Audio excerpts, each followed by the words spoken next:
ഹരേ രാമ രാമ രാമ ഹരേ ഹരേ ഹരേ കൃഷ്ണ കൃഷ്ണ കൃഷ്ണ ഹരേ ഹരേ ഹരേ രാമ രാമ രാമ ഹരേ ഹരേ ഹരേ കൃഷ്ണ കൃഷ്ണ കൃഷ്ണ ഹരേ ഹരേ ഹരേ രാമ രാമ രാമ ഹരേ ഹരേ ഹരേ കൃഷ്ണ കൃഷ്ണ കൃഷ്ണ ഹരേ ഹരേ ഹരേ. കൃഷ്ണ മാതാജി. ഹരേ കൃഷ്ണ മാതാജി. ഹരേ കൃഷ്ണ മാതാജി, പ്രണാമം. നമോ ഭഗവതേ വാസുദേവായ. ഓം അജ്ഞാനതിമിരാന്തസ്യ ജ്ഞാനാഞ്ജനശലാകയാ ചക്ഷുരുന്മിലിതം യേന തസ്മൈ ശ്രീ ഗുരവേ നമഃ. ശ്രീ ചൈതന്യ മനോഭീഷ്ടം സ്ഥാപിതം യേന ഭൂതലേ സ്വയം രൂപകഥാ മഹ്യം ദദാതി സമദം. ഓം വിഷ്ണുപാദായ കൃഷ്ണപ്രേഷ്ഠായ ഭൂതലേ ശ്രീമതേ ഭക്തിവേദാന്ത സ്വാമിനിധി നാമിനെ നമസ്തേ സരസ്വതി ദേവേ ഗൗരവാണി പ്രചാരിണേ നിർവിശേഷ ശൂന്യവാദി പാശ്ചാത്യദേശതാരമേയ ശ്രീകൃഷ്ണ ചൈതന്യ പ്രഭു നിത്യാനന്ദ ശ്രീ അദ്വൈത ഗദാധര ശ്രീവാസാദി ഗൗര ഭക്തവൃന്ദ. ഹരേ കൃഷ്ണ കൃഷ്ണ കൃഷ്ണ ഹരേ ഹരേ ഹരേ രാമ രാമ രാമ ഹരേ ഹരേ. ഹരേ കൃഷ്ണ. എല്ലാവർക്കും പ്രണാമം. ശ്രീ രാധാഗോവിന്ദമുണ്ട് റിസ്പോൺ മേലാപുരത്തിന്റെ ഭാഗവതം ക്ലാസ്സിലേക്ക് എല്ലാവർക്കും സ്വാഗതം. ഹരേ കൃഷ്ണ. ശ്ലോകം 26. ഓം നമോ ഭഗവതേ വാസുദേവായ. അഹോവലം ശ്ലാഘ്യതമം യദോ കുലം അഹോവലം പുണ്യതമം മധോർവനം യദേശ പുംസാം വൃഷഭശ്രിയപതി സ്വജന്മന ചക്രമണേന ചാഞ്ചതേ. ഹരേ കൃഷ്ണ. അഹോ അലം യഥാർത്ഥമായി ശ്ലാഘ്യതമം പരമമായി മഹനീയമായത് ഏത് രാജാവിന്റെ കുലം വംശം. അഹോ അലം സത്യത്തിൽ പുണ്യതമം പരമമായി പുണ്യമുള്ള ഏറ്റവും പുണ്യമുള്ള എന്നുള്ള. മധുർവനം മധുരാഭൂമി. യത് തന്നിമിത്തം ഏഷഹ ഈ പുംസാം സർവജീവാത്മാക്കളുടെയും ഋഷഭ നേതാവ് ശ്രീയ ഐശ്വര്യദേവതയുടെ പതി സ്വജന്മന അദ്ദേഹത്തിന്റെ ആവിർഭാവത്താൽ ക്രമണേന ഇഴഞ്ഞു നീങ്ങുകയാ അഞ്ചതി മഹാത്മ്യങ്ങൾ. ഇതാരിപ്പം സംസാരിക്കുന്നതാണ്? ഹസ്തിനപുരത്തിലെ സ്ത്രീകളല്ലേ പരസ്പരം ഭഗവാന്റെ മഹാത്മ്യങ്ങൾ പറയുന്നതാണ്. അഹോ വിവർത്തനം ഭാവാത്ത് ശ്രീല പ്രഭാതർക്കിന്റെ സർവജീവസത്തുകളുടെയും പരമാധികാരിയും ഐശ്വര്യദേവതയായ ലക്ഷ്മിയുടെ പതിമായ ഭഗവാൻ അവതരിച്ചതും ബാല്യത്തിൽ അലസഗമനം നടത്തിയതുമായ യദുരാജകുലം എത്ര മഹനീയവും മധുര എത്ര പുണ്യഭൂമിയുമാണ്. അപ്പൊ ഇവിടെ യദുരാജകുലം ഏതാണ്? യദുവംശത്തിലാണ് ഭഗവാൻ ജനിച്ചിരിക്കുന്നത് അല്ലേ? ആ യദുവംശവും പിന്നെ ഏതാണ്? മധുര. ഭഗവാൻ കംസനെ വധിക്കുകയും അവിടെ ഇതാണ് അധികാരത്തിൽ പിതാമഹനെ ഏൽപ്പിക്കുകയും ഒക്കെ ചെയ്തത്. ആ മധുര ഭൂമിയും എത്ര പുണ്യമാണ്. കാരണം എന്താ? അവിടെയൊക്കെ ഭഗവാൻ അലസഗമനം നടത്തിയാണ്. അപ്പൊ അവിടെയൊക്കെ എന്താണ്? ഭഗവാന്റെ പാതാരവിന്ദങ്ങൾ പതിഞ്ഞിട്ടുണ്ട് അല്ലേ? അതുകൊണ്ടാണ്. അതേപോലെ രാജകുലത്തില് അവതരിച്ചത് കൊണ്ട് രാജകുലവും പുണ്യമാണ്. അപ്പോൾ ഏറ്റവും പ്രശസ്തമായി പുണ്യം നേടിയ അനുഗ്രഹം നേടിയ കുലമായിട്ട് മാറുന്നു. പാതാരവിന്ദ സ്പർശനമേറ്റത് കൊണ്ട് മധുരയും പുണ്യഭൂമിയായിട്ട് മാറി. പിന്നെ അവിടെയാണ് ഭഗവാൻ ജനിച്ചത് അല്ലേ? ഭഗവത്ഗീതയിൽ പരമദിവ്യോത്തമ പുരുഷനായ ശ്രീകൃഷ്ണ ഭഗവാൻ അദ്ദേഹത്തിന്റെ അതീന്ദ്രിയ ആവിർഭാവത്തെയും തിരോധാനത്തെയും കർമ്മങ്ങളെയും കുറിച്ച് സ്പഷ്ടമായ വർണ്ണന നൽകിയിട്ടുണ്ട്. ഭഗവാൻ ഒരു പ്രത്യേക കുലത്തിലോ സ്ഥലത്തോ അദ്ദേഹത്തിന്റെ അചിന്ത്യ ശക്തിയാൽ അവതരിക്കുന്ന ഒരു ഭൗതിക ശരീരം ഉപേക്ഷിച്ച് മറ്റൊന്ന് സ്വീകരിക്കുന്ന ബദ്ധാത്മാവിനെ പോലെയല്ല ഭഗവാൻ ജന്മമെടുക്കുന്നത്. അദ്ദേഹത്തിന്റെ ജനന സൂര്യന്റെ ആവിർഭാവവും തിരോധാനവും പോലെയാണ്. അപ്പൊ ഇവിടെ ഒരു ഉപമ പറഞ്ഞിരിക്കുകയാണ്. എന്താണ്? സൂര്യൻ നമുക്ക് തോന്നുന്നു സൂര്യൻ ഉദിക്കുന്നു അസ്തമിക്കുന്നു എന്നല്ലേ? വാസ്തവത്തിൽ സൂര്യൻ ഉദിക്കുന്നു അസ്തമിക്കുന്നു ഇല്ല അല്ലെ? എപ്പോഴും നിലനിൽക്കുന്നുണ്ട്. അതേപോലെയാണ് ഭഗവാൻ ശാശ്വതനാണ്. നമുക്കറിയുന്ന ഒരു ഉദാഹരണം, കമ്പാരിസൺ ഒന്നും ഇല്ല സൂര്യനുമായിട്ട്, എന്നാലും നമുക്ക് മനസ്സിലാകാൻ വേണ്ടി ഒരു സൂര്യന്റെ ഒരു ഉപമ പറഞ്ഞെന്ന് മാത്രം. അപ്പൊ ഭഗവാൻ എന്താണ്? ഒരിടത്തും അങ്ങനെ പ്രത്യേകിച്ച് ജനനം ഇല്ല അല്ലെ? ജനനവും മരണവും ഭഗവാൻ ഇല്ല, ശാശ്വതനാണ്. പിന്നെ ഓരോ ആവശ്യത്തിന് വേണ്ടിയിട്ട് ഭഗവാൻ നമ്മുടെ ദൃഷ്ടിയിൽ എന്ത് ചെയ്യുന്നു, ഗോചരമാകുന്നു ഏതെങ്കിലും വ്യത്യസ്ത രൂപങ്ങളിൽ, അല്ലെ? അത് ഭഗവാൻ നിശ്ചയിക്കും. ഞാൻ ഏത് കുലത്തിൽ ജനിക്കണം, ഏത് സ്ഥലത്ത് ഏത് രൂപത്തിൽ ജനിക്കണമെന്ന് ഭഗവാൻ നിശ്ചയിക്കും. നമ്മളാണെങ്കിലോ നമ്മൾ പഴയ അല്ലെ കഴിഞ്ഞ ജന്മത്തിന്റെ കർമ്മഫലമായിട്ട് നമുക്ക് ഓരോ ശരീരം കിട്ടുന്നു. അതേപോലെ തന്നെ സ്ഥലവും അതിനനുസരിച്ചായിരിക്കും നമ്മൾ ജനിക്കുന്നത്. കുടുംബവും സ്ഥലവും അതേപോലെ ശരീരവും ഒക്കെ. ചിലപ്പോൾ ഏത് അനിമലിന്റെ ആയിരിക്കും, അല്ലെ? നമ്മുടെ കർമ്മം അനുസരിച്ചായിരിക്കും കിട്ടുക. അപ്പം ഭഗവാനും നമ്മളും തമ്മിൽ എന്താണ് ഉള്ള വ്യത്യാസം ഇവിടെ പറയുന്നു. നമ്മൾ ഭൗതിക തലത്തിലാണ്, അതുകൊണ്ട് അത് പറയുന്നു. അപ്പൊ സൂര്യനെ പോലെയാണ് ഭഗവാൻ. ഉദിക്കുന്നുമില്ല, അസ്തമിക്കുന്നുമില്ല. സൂര്യന്റെ മാതാവ് കിഴക്കേ ചക്രവാളമാണെന്ന് അതിനർത്ഥമില്ല അവിടെ ഉദിക്കുന്നത് കൊണ്ട്. അവിടെ അപ്പൊ മാതാവ് എന്ന് പറയാൻ കാരണം എന്താണ്? ജന്മമെടുക്കുന്ന സ്ഥലം എന്നത്, അല്ലെ? അനുസരിച്ച് പറയുന്നതാണ്. അപ്പൊ കിഴക്കേ ചക്രവാളം അല്ല സൂര്യന്റെ മാതാവ്. പ്രപഞ്ചത്തിന്റെ ഓരോ ഭാഗത്തും സൂര്യൻ സ്ഥിതി ചെയ്യുന്നു. എന്നാൽ നിശ്ചിത സമയത്ത് സൂര്യൻ ദൃശ്യമാകുന്നു. മാത്രമല്ല വീണ്ടും നിശ്ചിത സമയത്ത് സൂര്യദേവൻ അദൃശ്യനാകുകയും ചെയ്യുന്നു. അതേപോലെ ഭഗവാൻ ഈ പ്രപഞ്ചത്തിൽ സൂര്യനെ പോലെ പ്രത്യക്ഷമാകുകയും മറ്റൊരു സമയത്ത് വീണ്ടും നമ്മുടെ ദൃഷ്ടിക്ക് അഗോചരനായി തീരുകയും ചെയ്യുന്നു. അപ്പൊ ചിലപ്പോൾ നമ്മൾ കാണുന്നു, പ്രത്യക്ഷപ്പെടുമ്പോൾ കാണുന്നു, പിന്നെ എന്ത് ചെയ്യുന്നു? ഭഗവാൻ തിരോഭവിക്കുകയും ചെയ്യും, അല്ലെ? അപ്പൊ നമുക്ക് കാണാനായിട്ട് പറ്റുന്നില്ല. പക്ഷെ ഭഗവാൻ സ്ഥിരമായിട്ട് എല്ലായിടത്തും എല്ലാ കാലത്തും ഉണ്ട്. എല്ലാ കാലത്തും എല്ലായിടങ്ങളിലും അദ്ദേഹം സ്ഥിതി ചെയ്യുന്നു. നമുക്ക് കാണാൻ പറ്റുന്നില്ല എന്ന് മാത്രം. എന്നാൽ എപ്പോൾ അദ്ദേഹം നമ്മുടെ തന്റെ അഹൈതുകമായ കാരുണ്യത്താൽ നമ്മുടെ മുന്നിൽ പ്രത്യക്ഷപ്പെടുന്നുവോ അപ്പോൾ അദ്ദേഹം ജന്മം എടുത്തുവെന്ന് നാം പറയുന്നു എന്നാണ്. നാം പറയുന്നു, അതേപോലെ വെളിപ്പെടുത്തപ്പെട്ട ശാസ്ത്രങ്ങളും പറയുന്നു, അല്ലെ? വേദങ്ങളും ഉപനിഷത്തുകളും ഭാഗവതവും എല്ലാം അങ്ങനെ പറയുന്നുണ്ട്. അതെന്തുകൊണ്ടാണ്? ഭഗവാന്റെ കലർപ്പില്ലാത്ത കാരുണ്യത്താലാണ് നമ്മുടെ മുന്നിൽ പ്രത്യക്ഷപ്പെടുന്നത്, നമുക്ക് ഭഗവാനെ കാണാൻ പറ്റുന്നത്. അപ്പൊ ശാസ്ത്രങ്ങളുടെ പ്രസ്താവനകളെ ആസ്പദമാക്കി ഈ സത്യം മനസ്സിലാക്കുന്ന ആരും വർത്തമാന ശരീരം ത്യജിച്ചയുടൻ തീർച്ചയായും മുക്തരായി തീരുന്നു. അപ്പൊ എന്താണ്? യഥാർത്ഥ ജ്ഞാനം കിട്ടിക്കഴിഞ്ഞാൽ, ഇതിനെ നമ്മൾ മനസ്സിലാക്കി കഴിഞ്ഞാൽ, ശാസ്ത്ര ഗ്രന്ഥങ്ങളിൽ പറയുന്ന കാര്യം നമുക്ക് ഉൾക്കൊള്ളാൻ പറ്റിയാൽ നമ്മൾ അതിനനുസരിച്ച് ഭക്തിയുത സേവനം ചെയ്യും, അല്ലെ? അപ്പൊ ഭക്തിയുത സേവനം ചെയ്യുമ്പോൾ നമുക്ക് എന്താണ്? മുക്താത്മാക്കളായിട്ട് മാറാം. അനേക ജന്മങ്ങൾക്ക് ശേഷവും ക്ഷമയോടും നിരന്തര പരിശ്രമത്തോടും കൂടിയുള്ള മഹത്തായ യത്നങ്ങൾക്ക് ശേഷവും ജ്ഞാനവൈരാഗ്യങ്ങളോട് കൂടിയും മാത്രമേ മുക്തി പ്രാപ്തമാകൂ.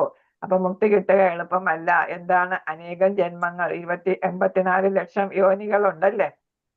അതിലൂടെയൊക്കെ കടന്നു പോകേണ്ടി വരും. ചിലർക്ക് എന്താണ്? ഭാഗ്യം കൊണ്ട് നല്ല യോനികളിൽ ജനിക്കാനായിട്ട് സാധിക്കും. അങ്ങനെ വരുമ്പോൾ അതിൽ നമ്മൾ അവിടെ ഭക്തിയുത സേവനമൊക്കെ ചെയ്യുന്നു, ഭഗവാനെ മനസ്സിലാക്കുന്നു. ക്ഷമയോടെ നിരന്തര പരിശ്രമം എന്ന് വെച്ചാൽ നമ്മുടെ ഭക്തിയുത സേവനം നിരന്തരമായിട്ടുണ്ടായിരിക്കണം. മഹത്തായ യത്നം എന്ന് പറയുമ്പോൾ നമ്മളിപ്പോ നാമസങ്കീർത്തനം ഒരു യത്നമാണ്, അല്ലെ? അങ്ങനെ ചെയ്യാം. പിന്നെ ജ്ഞാന വൈരാഗ്യങ്ങളോട് കൂടിയ, അപ്പൊ ഭഗവാനെ കുറിച്ച് ജ്ഞാനം വേണം, ഭൗതികതയോടുള്ള വൈരാഗ്യവും വേണം.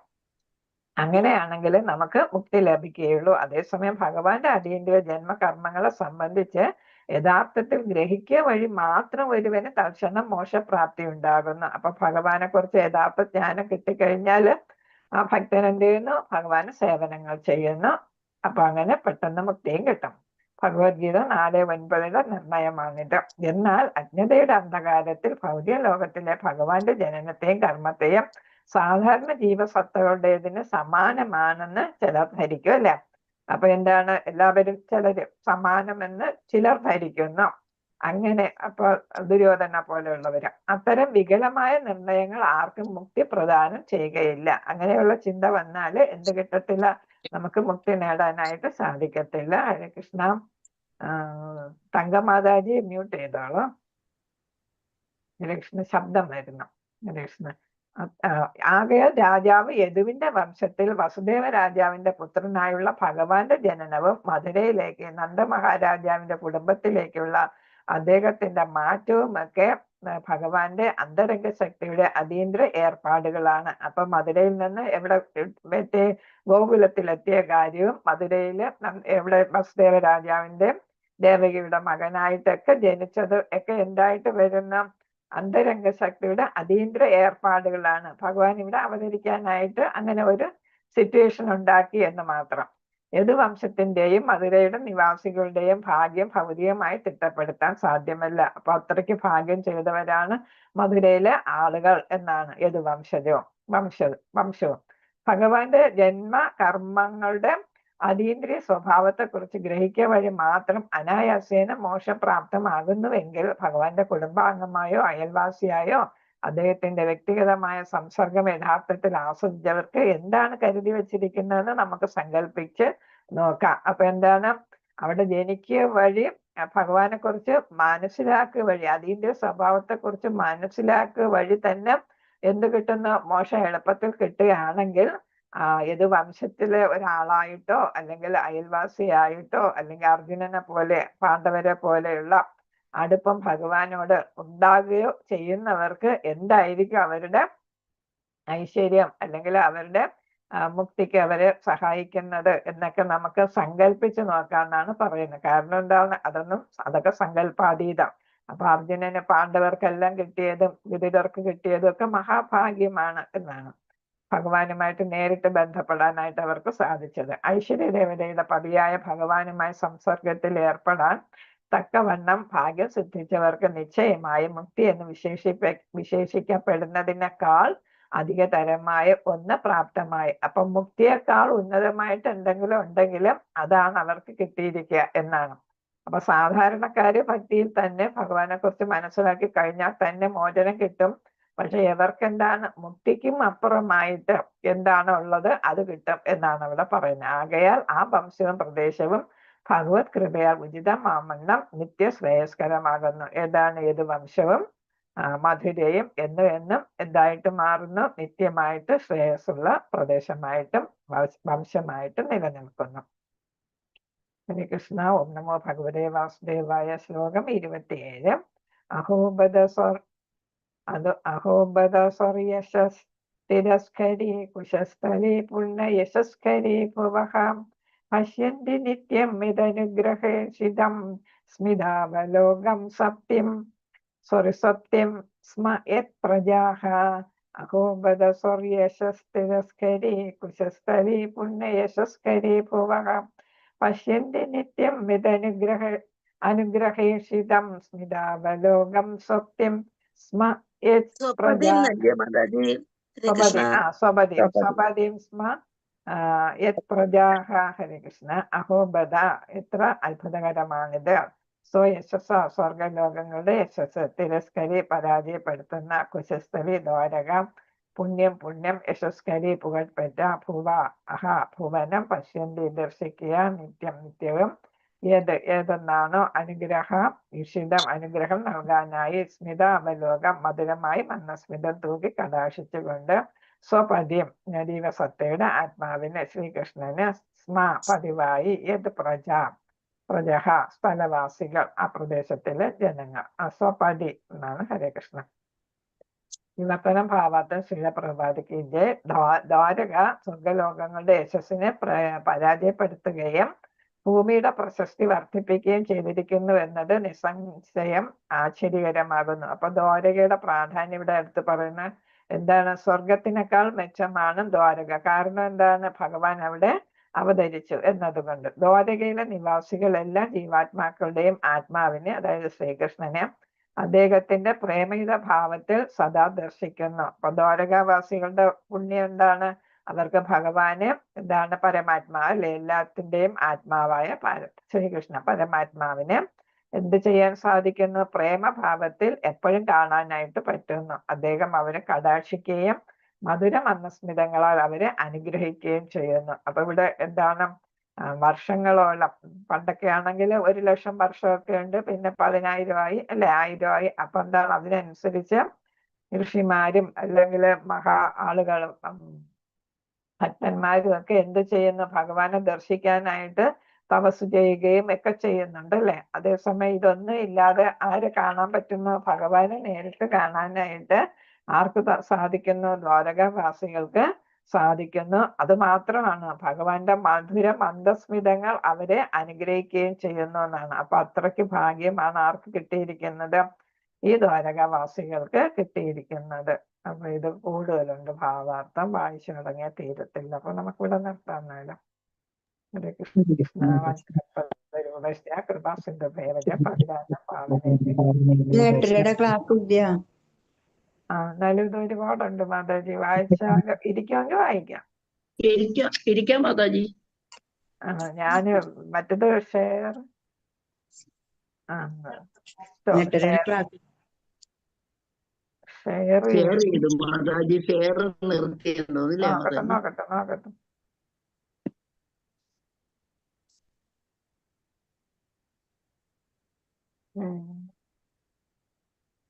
വരുന്നുണ്ട്. മാതാജി ഞാൻ ഇറങ്ങിക്കോട്ടെ. ഞാൻ ഇറങ്ങിക്കോട്ടെ. അറിയിക്കോളൂ. കൃഷ്ണ ഹരേ കൃഷ്ണ. ദ്വാരക ഭാവാർത്ഥ ഇന്ദ്രൻ, ചന്ദ്രൻ, വരുണൻ, വായു എന്നിവരെ പോലുള്ള ദേവന്മാരാണ് സ്വർഗലോകവാസികൾ. അപ്പൊ ഏതാണ് ദേവന്മാർ? നമ്മളൊക്കെ പൂജിക്കുന്ന ഓരോരുത്തർക്കും ഓരോ ഡ്യൂട്ടികൾ കൊടുത്തിട്ടുണ്ട് അല്ലെ? അവരാണ് സ്വർഗലോകവാസികൾ. പുണ്യാത്മാക്കൾ ഭൂമിയിൽ നിരവധി പുണ്യപ്രവർത്തനങ്ങൾ നിർവഹിച്ച ശേഷം അവിടെ എത്തിച്ചേരുന്ന, അപ്പൊ നമ്മൾ ശുദ്ധ സത്വഗുണത്തിലൊക്കെ എത്തിയിട്ട് നമ്മുടെ പുണ്യഫലങ്ങൾ ആയിട്ടാണ് നമുക്ക് ഇതാണ് ഈ ഉപരിലോകങ്ങളിലൊക്കെ എത്തിച്ചേരാൻ പറ്റുന്നത്. ഉന്നത ഗ്രഹ സമൂഹങ്ങളിൽ സമയക്രമീകരണം ഭൂമിയുടേതിൽ നിന്നും വിഭിന്നമാണെന്ന് ആധുനിക ശാസ്ത്രജ്ഞർ അംഗീകരിക്കുന്നു. നമ്മുടെ ഏതാണ് ഒരു വർഷം അവർക്ക് ഒരു ദിവസമായിട്ട് വരുന്നു അല്ലെ?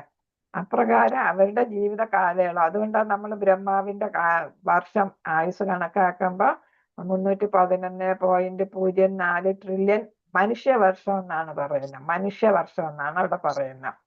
ഹ്യൂമൻ ഇയേഴ്സ് എന്ന് പറയും. മറ്റത് ദേവവർഷമാണ് അല്ലെ? അവരുടെ ഒരു ദിവസം നമുക്ക് 365 ദിവസം, 360 കണക്കാക്കുന്നത്.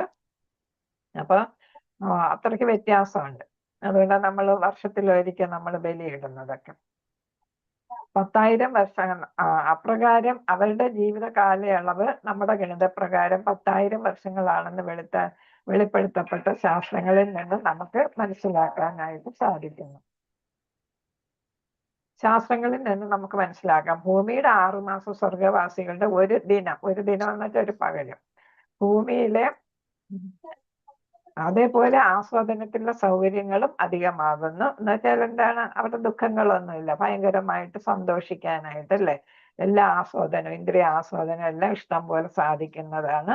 അപ്പൊ ഒരു വൈഷമ്യം, അവർക്കൊരു ബുദ്ധിമുട്ടില്ല, രോഗങ്ങളില്ല, ക്ലേശങ്ങളൊന്നും തന്നെ ഇല്ല. അതുകൊണ്ടാണ് സ്വർഗം എന്ന് പറയുന്നത് തന്നെ.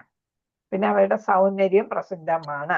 ഭൂമിയിലേതിനേക്കാൾ ഏറെ മേൽത്തരമായ ജീവിത സൗകര്യങ്ങൾ അവിടെയുണ്ടെന്ന് കേട്ടറിവുള്ളതിനാൽ ഭൂമിയിൽ വസിക്കുന്ന സാധാരണക്കാർ സ്വർഗലോകങ്ങളിൽ എത്തിച്ചേരാൻ അത്യധികം ഇഷ്ടപ്പെടുന്നു. അപ്പൊ എല്ലാവർക്കും സ്വർഗത്തിലെത്തണം. നമ്മുടെ ഇതിൽ മാത്രമേ ഉള്ളൂ ഏതാണ് ഭഗവാന്റെ ധാമം എന്നൊക്കെ. മറ്റു ഇതിലൊക്കെ ക്രിസ്ത്യൻസ് ഒക്കെ വിശ്വസിക്കുന്ന സ്വർഗമാണ് ഏറ്റവും മെച്ചപ്പെട്ട സ്ഥലം എന്നാണ്. പക്ഷെ നമുക്കറിയാം അവിടെ പോയാലും തിരിച്ചിങ്ങെത്തേണ്ടി വരും എന്നല്ലേ, ഭൂമി വരും എന്ന്. ബഹിരാകാശ പേടകങ്ങളുടെ സഹായത്താൽ ഇപ്പോൾ അവർ ചന്ദ്രനിൽ എത്തിച്ചേരാൻ പരിശ്രമിക്കുന്നു. അതൊരു ഉപരിലോകം. ഇവയൊക്കെ പരിഗണിക്കുമ്പോൾ സ്വർഗലോകങ്ങൾ ഭൂമിയേക്കാൾ അധികം ആവിശ്രുതമാകുന്നു. എന്നാൽ ഭൂമിയുടെ കീർത്തി ശ്രീകൃഷ്ണ ഭഗവാൻ രാജാവായി വാണിരുന്ന ദ്വാരകയാൽ സ്വർഗലോകങ്ങളുടെ യശസ്സിനെ നിഷ്പ്രഭമാക്കിയിരിക്കുന്നു. അപ്പൊ ദ്വാരക ശ്രീകൃഷ്ണ ഭഗവാൻ ഉണ്ടായിരുന്ന കാലഘട്ടത്തില് സ്വർഗത്തെക്കാൾ ശ്രേഷ്ഠമായിരുന്നു ദ്വാരക. കാരണം എന്താണ്? ഭഗവാൻ അവിടെ ജനിച്ചു എന്നുള്ളത് ഭരിച്ചു അല്ലെ? അവിടെ ദ്വാരകാധിപൻ എന്നാണ് പറയുന്നത്. പക്ഷെ ദ്വാരകയിൽ ശരിക്കുള്ള രാജാവായിട്ട് ഭഗവാൻ മാറിയില്ല. ഭഗവാൻ അങ്ങനത്തെ ആഗ്രഹങ്ങളൊന്നും ഇല്ലല്ലോ, അതിന്റെ ആവശ്യമില്ലല്ലോ. അതുകൊണ്ട് ഉഗ്രസേനനായിരുന്നു ദ്വാരകയുടെയും ശരിക്കുള്ള അധിപതി എന്നാണ് മുത്തച്ഛൻ. അപ്പൊ എന്നാൽ അവിടുത്തെ കാര്യങ്ങളൊക്കെ നടത്തിയിരുന്നത് ഭഗവാനായിരുന്നു. പ്രപഞ്ചത്തിലെ പ്രശസ്ത ഗ്രഹങ്ങളെക്കാൾ അധികം പ്രാധാന്യം അർഹിക്കുന്നവയാണ് വൃന്ദാവനം, ദ്വാരക, മധുര എന്നീ 3 സ്ഥലങ്ങൾ. അപ്പൊ എന്താണ്? മറ്റു സ്ഥലങ്ങളെക്കാൾ ഗ്രഹങ്ങളെക്കാൾ ഉന്നത ഗ്രഹങ്ങളെക്കാൾ ദ്വാരക, പിന്നെ വൃന്ദാവനം, മധുര, ഇതൊക്കെ ഭഗവാനുമായിട്ട് ഏറ്റവും ബന്ധപ്പെട്ട സ്ഥലങ്ങളാണ് അല്ലെ? അതുകൊണ്ട് അതൊക്കെ എന്താണ്? ചിരസ്ഥായിയായി പവിത്രീകരിക്കപ്പെട്ടിരിക്കുന്നു എന്നാണ്. എന്ന് വെച്ചാൽ അവിടുത്തെ പവിത്രത ഒരിക്കലും നഷ്ടമാകുന്നില്ല, സ്ഥിരമായിട്ട് പവിത്രത നിലനിൽക്കുന്നു. എന്തെന്നാൽ ഭഗവാൻ ഭൂമിയിൽ അവതരിക്കുമ്പോഴൊക്കെ തന്റെ അതീന്ദ്ര ലീലകളെല്ലാം പ്രദർശിപ്പിക്കുന്ന വിശേഷിച്ച് ഈ 3 സ്ഥലങ്ങളിലാകുന്നു. അവ ശാശ്വതമായ ഭഗവാന്റെ പുണ്യസ്ഥലങ്ങളാകുന്നു. വർത്തമാനകാലത്ത് ഭഗവാൻ അവരുടെ ദൃഷ്ടിപഥത്തിന് അതീതനാണെങ്കിലും അവിടുത്തെ നിവാസികൾ ഇപ്പോഴും ഈ പുണ്യസ്ഥലങ്ങളെ പ്രയോജനപ്പെടുത്തുന്നു. അതായത് ഭഗവാന്റെ സാന്നിധ്യം അവിടെ ഉണ്ട് എന്ന് തന്നെയാണ് അവിടുത്തെ വാസികൾ ഇതാണ് വിശ്വസിക്കുന്നത്. ഭഗവാന്റെ കാൽപ്പാടുകൾ പതിഞ്ഞ സ്ഥലങ്ങളെല്ലാം ഇപ്പോഴെന്താണ് പൂജനീയമായിട്ടുള്ള സ്ഥലങ്ങളാണ്. ഭഗവാൻ സർവ്വ ജീവാത്മാക്കളുടെയും ആത്മാവാകുന്ന പരമാത്മാവ്. മാത്രവുമല്ല എല്ലാ ജീവാത്മാക്കളും അവരുടെ സ്വരൂപത്തിൽ, അതായത് വ്യവസ്ഥാപിത അവസ്ഥയിൽ സ്ഥിതി ചെയ്യണമെന്നും അപ്രകാരം അദ്ദേഹത്തിന്റെ സംസർഗത്തിലും അതീന്ദ്രിയ ജീവിതത്തിൽ പങ്കുചേരണമെന്നും ഭഗവാൻ ഇച്ഛിക്കുന്നു. എന്ന് വെച്ചാൽ നമ്മളെല്ലാവരും സ്വർഗവാസം ഭഗവാന്റെ ധാമത്തിൽ ഉള്ളവരായിരുന്നു അല്ലെ. അവിടെ നമുക്ക് ഒരു ആത്മീയ ശരീരം ഉണ്ടായിരുന്നു അല്ലെ. ആ ആത്മീയ ശരീരമാണ് നമ്മളിവിടെ ഹരേ കൃഷ്ണ മാതാജി ഇവിടെ വന്നപ്പോ ഉണ്ടായിട്ട് മാറിയത് ബദ്ധ ശരീരമായിട്ട് മാറിയത്. അപ്പൊ ഭഗവാന്റെ ഇച്ഛ എന്താണ്? എപ്പോഴും നമ്മൾ ആത്മീയ ശരീരത്തില് നിലകൊള്ളണം. അതാണ് വ്യവസ്ഥാപിത അവസ്ഥ എന്ന് പറയുന്ന, സ്വരൂപം എന്ന് പറയുന്ന അതാണ്. എന്ന് വെച്ചാൽ നമുക്ക് ധാമത്തിലുണ്ടായിരുന്ന നമ്മുടെ ആത്മീയ ശരീരം, അതാണ് ഉദ്ദേശിക്കുന്നത്. അതാണ് ഭഗവാന്റെ ഇച്ഛ. അതുകൊണ്ടാണ് നമുക്ക് ശാസ്ത്രങ്ങളിലൂടെയും ഗുരുക്കന്മാരിലൂടെയും ഒക്കെ നമ്മളെ ഉപദേശിച്ച് വീണ്ടും ധാമത്തിൽ എത്തിക്കാനായിട്ട് ഭഗവാൻ ശ്രമിക്കുന്നത്. അദ്ദേഹത്തിന്റെ ആകർഷകമായ രൂപഭാവങ്ങളും മധുര മന്ദസ്മിതങ്ങളും ഏവരുടെയും ഹൃദയത്തിൽ ആഴത്തിൽ പ്രവേശിക്കുന്നു. അപ്രകാരം സംഭവിച്ചു കഴിഞ്ഞാൽ ആ ജീവാത്മാവ് എവിടെ നിന്ന് ആരും തിരിച്ചു വരികയില്ലയോ ആ ഭഗവത്ധാമത്തിലേക്ക് പ്രവേശിക്കാൻ അനുവദിക്കപ്പെടുന്നു. അപ്പൊ നമുക്ക് എന്താണ്? ഭഗവാന്റെ രൂപഭാവങ്ങളും അതേപോലെ ലീലകളും മധുര മന്ദസ്മിതങ്ങളും ഒക്കെ എന്താണ് നമ്മുടെ ഹൃദയത്തിൽ കുടിയിരുത്താൻ നമുക്ക് പറ്റിയാല് നമുക്ക് തിരിച്ചെവിടെ എത്താനായിട്ട് പറ്റും? നമ്മുടെ കുടുംബത്തിലേക്ക് അല്ലെ, ഭഗവത്ധാമത്തിലേക്ക് പോകാൻ പറ്റും. തിരിച്ച് നമ്മൾ ഇങ്ങോട്ട് പല പല യോനികളിലൂടെ കടന്നു പോകേണ്ടി വരത്തില്ല. ഇത് ഭഗവത്ഗീതയിൽ സ്ഥിരീകരിച്ച കാര്യമാണ്. ഭൗതിക ആസ്വാദനത്തിന് മേൽത്തരം സൗകര്യങ്ങൾ നൽകുന്നതിൽ വിഖ്യാതമാണ് സ്വർഗലോകങ്ങൾ. അവിടെ എന്താണ്? ആനന്ദമാണ് അല്ലെ. ഭൗതികമായിട്ടുള്ള ലോകമാണ് ഏതാ? സ്വർഗം പോലുള്ള ഉപരി ലോകങ്ങളും ഭൗതിക ലോകത്താണ്. അതുകൊണ്ടാണ് അവിടെ ഇന്ദ്രിയ ആസ്വാദനം ഉള്ളത്, ഏറ്റവും കൂടുതൽ ഇന്ദ്രിയ ആസ്വാദനം. എന്നാൽ നാം ഭഗവത്ഗീതയിൽ 9, 20, 21 അഭ്യസിക്കുന്നത് എന്തെന്നാൽ പ്രാപ്തമാക്കിയ പുണ്യം ക്ഷയിക്കുന്നവിടം ഒരുവന് വീണ്ടും ഭൂമിയിലേക്ക് തിരിച്ചു വരേണ്ടതായിട്ട് വരുന്നു. ഇതൊക്കെ നമുക്ക് അറിയുന്ന കാര്യങ്ങൾ അല്ലെ. പോയാൽ തിരിച്ച് നമ്മൾ പുണ്യം കഴിയുമ്പോൾ തിരിച്ച് സ്വർഗലോകങ്ങളിൽ നിന്ന് വീണ്ടും ഭൂമിയിൽ വന്ന് കർമ്മം ചെയ്യണം. സ്വർഗലോകങ്ങളെക്കാൾ പ്രാധാന്യം തീർച്ചയായും ദ്വാരകയ്ക്കുണ്ട്. കാരണം എന്താണ്? ഭഗവാന്റെ മന്ദസ്മിതം തൂകിയ കടാക്ഷത്താൽ അനുഗ്രഹീതരായ ആരും തന്നെ ക്ലേശഭരിതമെന്ന് സ്വയം ഭഗവാനാൽ പ്രഖ്യാപിക്കപ്പെട്ട ഈ ദൂഷിത ഭൂമിയിലേക്ക് ഒരിക്കലും മടങ്ങി വരുന്നില്ല. ദ്വാരകയുടെ പ്രാധാന്യം ഭഗവാന്റെ മന്ദസ്മിതം എപ്പോഴും കണ്ടുകൊണ്ടിരുന്നവരാണ് അല്ലെ ദ്വാരകാവാസികള്. അവർക്ക് അതുകൊണ്ട് എന്താണ്? അവർക്ക് സ്വർഗത്തിലൊന്നും പോകേണ്ടി വരത്തില്ല. അവർക്ക് തിരിച്ച് എവിടെ തന്നെ പോകാം? ഭഗവാന് തന്നെ, ഭഗവത്ധാമത്തിൽ തന്നെ പോകാനായിട്ട് സാധിക്കും. ഒരിക്കലും പിന്നെ ഈ ഭൂമിയിലെ ദുഃഖാലയത്തിലേക്ക് തിരിച്ചു വരണ്ട. ഈ ഭുവനം മാത്രമല്ല, പ്രപഞ്ചത്തിലെ സർവ്വലോകങ്ങളും ദുരിതപൂരിതമായ സ്ഥലങ്ങളാകുന്നു. ഏതാണ്? ഭൗതിക ലോകങ്ങളെല്ലാം ഏതായാലും നമ്മുടെ ഭൂമി മാത്രമല്ല, ഭൗതിക ലോകങ്ങൾ എല്ലാം ഏതാണ്?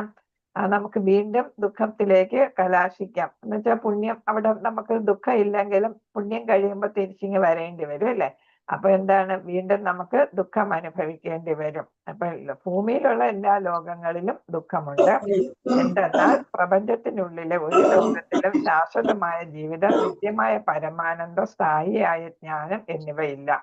അപ്പൊ ധാമത്തിൽ ഒഴികെ വേറെ ഒരിടത്തും, ധാമം അല്ലെങ്കിൽ വൈകുണ്ഠം, അവിടെ ഒഴികെ വേറെ ഒരിടത്തും എന്താണ്? ശരിയായിട്ടുള്ള ജ്ഞാനം, സ്ഥിരമായിട്ടുള്ള ജ്ഞാനം നേടാനുള്ള സൗകര്യം അല്ലെങ്കിൽ ജ്ഞാനം നേടാനായിട്ടുള്ള സാഹചര്യം ഉണ്ടാകുന്നില്ല. അതുകൊണ്ട് തന്നെ പരമാനന്ദം ലഭിക്കാനും ഇല്ല, സച്ചിദാനന്ദം ലഭിക്കാനും സാധ്യമല്ല. ശാശ്വതമല്ല നമ്മുടെ ജീവിതം. നമ്മൾ 6 തരം ചേഞ്ചസിന് വിധേയമാകും, മരണമടയും, വീണ്ടും ജനിക്കും. ഭഗവത് ഭക്തിയുടെ സേവന പ്രവർത്തനങ്ങളിൽ വ്യാപൃതനായ ഒരാൾ മുകളിൽ പ്രസ്താവിച്ച 3 സ്ഥലങ്ങളിൽ, അതായത് ദ്വാരക, വൃന്ദാവനം, മധുര എന്നിവിടങ്ങളിൽ ഏതെങ്കിലും ഒന്നിൽ വസിക്കുവാൻ ശുപാർശ ചെയ്യപ്പെട്ടിരിക്കുന്നു. നമ്മൾ ഭക്തിയുടെ സമരസിന്ധുവിൽ പഠിച്ചല്ലേ ദ്വാരകാവാസം, അല്ലെങ്കിൽ എന്താണ് പറയുന്നത്? ധാമങ്ങളിൽ വസിക്കുക അല്ലെ. ദ്വാരക, മധുര, വൃന്ദാവനം, പിന്നെ ജഗന്നാഥപുരി, ഇതൊക്കെയാണ് ധാമങ്ങളായിട്ട് വരുന്നത് അല്ലെ. അവിടെയൊക്കെ നമ്മൾ വസിക്കണമെന്നാണ് പറയുന്നത്. കുറച്ചു നാളെങ്കിലും അവിടെ വസിക്കണമെന്നാണ്. എന്തെന്നാൽ ഈ 3 സ്ഥലങ്ങളിലും വെച്ച് നിർവഹിക്കപ്പെടുന്ന ഭക്തിഗത സേവനം വിപുലീകരിക്കപ്പെടുന്നു. ഭക്തിരസാമൃതസിന്ധുവിൽ നമ്മൾ ഇതൊക്കെ പഠിച്ചതാണ്. ആയതിനാൽ വെളിപ്പെടുത്തപ്പെട്ട ശാസ്ത്രങ്ങളിലെ നിർദ്ദേശക തത്വങ്ങൾ അനുവർത്തിക്കാനായി അവിടെ ചെല്ലുന്നവർക്ക് ശ്രീകൃഷ്ണ ഭഗവാന്റെ സാന്നിധ്യത്തിൽ ലഭ്യമായിരുന്ന അതേ ഫലം തീർച്ചയായും പ്രാപ്തമാകുന്നു. അപ്പൊ ഈ ധാമങ്ങളിലൊക്കെ നമ്മൾ എത്തി നമ്മൾ എന്ത് ചെയ്യുന്നു, സേവ ചെയ്യുകയും ഭഗവാനെ ആരാധിക്കുകയും പിന്നെ അവിടെ വസിക്കുകയൊക്കെ ചെയ്താൽ എന്ത് കിട്ടുന്നു? ഭഗവാന്റെ സാന്നിധ്യത്തിൽ എന്താണ് ലഭിച്ചിരുന്നത്? ദ്വാരകവാസികൾക്കും മധുരാവാസികൾക്കും അതേപോലെ വൃന്ദാവനവാസികൾക്കും ഒക്കെ എന്തോ കിട്ടിയിരുന്നു എന്ന് വെച്ചാല് അതിപ്പോഴും കിട്ടും എന്നാണ് പറയുന്നത്. ഭഗവാന്റെ സാന്നിധ്യം അന്നും ഇന്നും ഉണ്ട് എന്നുള്ളത്. അദ്ദേഹത്തിന്റെ ധാമവും അദ്ദേഹവും അഭിന്നമാണ്. അങ്ങനെ മറ്റൊരു അനുഭവസ്ഥ ഭക്തന്റെ മാർഗനിർദ്ദേശത്തിന് കീഴിലുള്ള ഒരു ശുദ്ധ ഭക്തന് ഇന്നും എല്ലാ സദ്ഫലങ്ങളും പ്രാപ്തമാക്കാനായിട്ട് സാധിക്കും എന്നാണ്. അപ്പൊ നമുക്ക് എന്താണ്, മറ്റുള്ളവരെയും സഹായിക്കാനായിട്ട് ഇപ്പൊ ഈ പിൽഗ്രിമിന് നമ്മൾ പോകുന്നില്ല പലരും, അപ്പൊ അവർക്ക് അവിടെ കണ്ട കാര്യങ്ങളും ഒക്കെ മറ്റുള്ളവർക്ക് പകർന്നു കൊടുക്കുമ്പോ അവർക്ക് കേൾക്കുമ്പോ തന്നെ ശ്രവണം അല്ലെ, കേൾക്കുമ്പോഴും നമുക്ക് എന്താണ് ഭക്തി വർദ്ധിക്കാനായിട്ട് ഇടയാകും.